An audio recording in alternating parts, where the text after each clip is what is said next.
evil in the world today.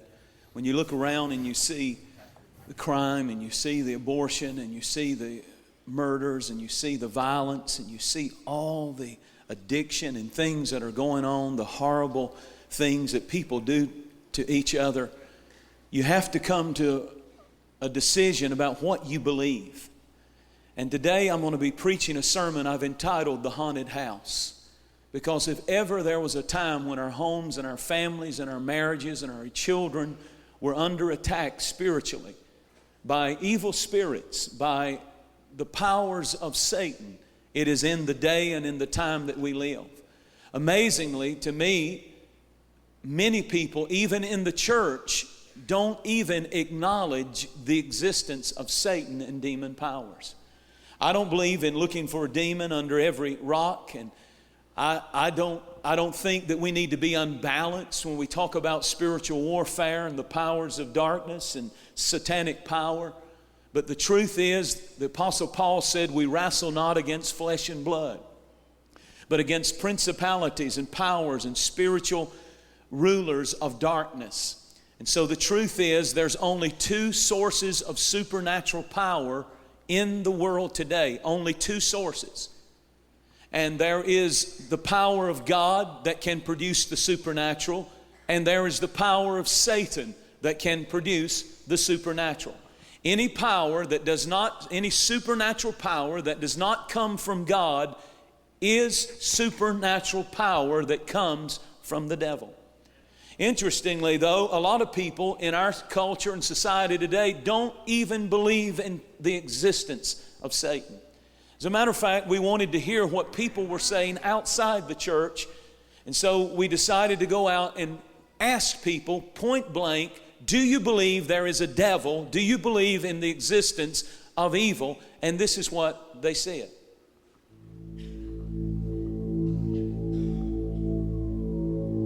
Do you believe in the devil? Do I believe in the devil? I don't think so. If it's a God, it's got to be a devil. Do you believe in the devil? Yes, I do. Not a physical devil. No, I don't think I believe in the devil. Can you tell me why not? There's really nothing written or documented about it. How do you know he exists if there's nothing you believe in God? Because, you know, there's the Bible and all that about it, but there's nothing about the devil. What is his purpose? His purpose? No, that's a good question. That I don't know. It's like yin and yang. There has to be a balance there. So he's there to balance out the good that's out there. I don't know. I think everything has its opposite, and he's just the opposite of godliness and goodness. How do you know there isn't a devil? I don't know that something like that doesn't exist. And while I'm willing to entertain the idea that it does exist, I don't personally believe that it exists. I'm not really a big religious person, so I don't know. I'm sort of like, on the whole God, devil deal. I don't know. I don't worry about it. How do you know there isn't a devil? I don't really know that one doesn't exist, but to me there's been nothing to prove that there was some outward force that caused people to do something. It was just themselves working for their own personal gain, I guess. So that doesn't concern you at all? I wouldn't say I wasn't concerned, just, I don't know, I have honestly better things to worry about.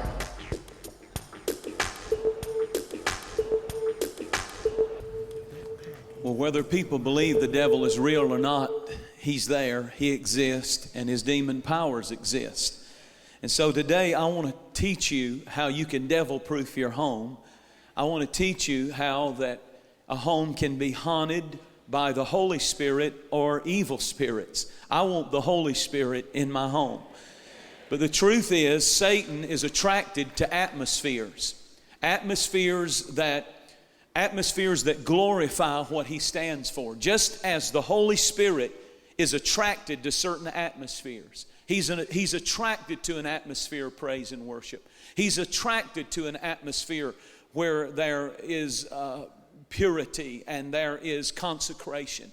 Just as the Holy Spirit is attracted to those kinds of atmospheres, so Satan is a spirit, and he is attracted to certain places because they give him a welcome comfort zone.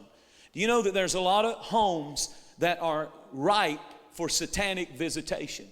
because they create an atmosphere that Satan has right of entry to. There are things that we can do in our homes that can absolutely give right of entry to the power of Satan. Some of those things are what we're going to talk about today. You know, the question is, if the devil can attack us and demons are real, the question is, can a house be haunted? This is a little bit different, but I was studying about the Amityville horror movie that has just been a huge success. It was taken from a true story about a young man who killed his parents, his 2 sisters, and his 2 brothers in a home in Upper New York. And they said that he heard voices. His whole defense as to why he killed his family in the home was because he heard voices that told him to do it. Amazingly, when a family moved in behind him, the Lutz family moved in behind them after the boy was sentenced to life in prison and is serving that time now. This family that moved in and bought the house for a steal at $70,000, they moved into the house, and yet they ran out of the house 40 days later and never returned. And they said it was because the house had hauntings and had spirits in it, and they described horrific things that took place in that home. They claimed that there was an evil presence in that home that manifested because the house was haunted. Now, I don't know exactly and don't understand everything about a place potentially being haunted. I do believe this. I believe when there is a violent act of murder that happens in a home and innocent blood is shed, that blood, according to Genesis chapter 4, has a voice in the spirit world. When Cain slew Abel, God said, "I hear the voice of your brother crying out to me." Innocent blood, when it is shed, has a voice that demons can hear and angels can hear in the spirit world. That's why we need to understand the power of the spirit world and blood. If innocent blood can send out attraction signals to a house, and if there are things that can be done in a home that can become lightning rods for demonic powers, and I believe what I'm saying, there are certain things that if you bring them into your home, if acts are done in your home, it absolutely becomes a welcoming zone for the power of the enemy to invade that home. And the question is, if the devil is real, and if the devil is after your home, and if the devil is after your marriage, and if he's after your children, how do I keep the devil out of my home? I want to ask you a question. When Satan comes knocking, and it's a matter of time before your family comes under attack, who are you gonna call?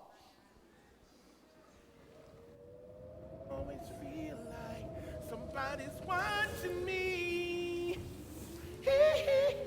Oh, I always feel like somebody's watching me.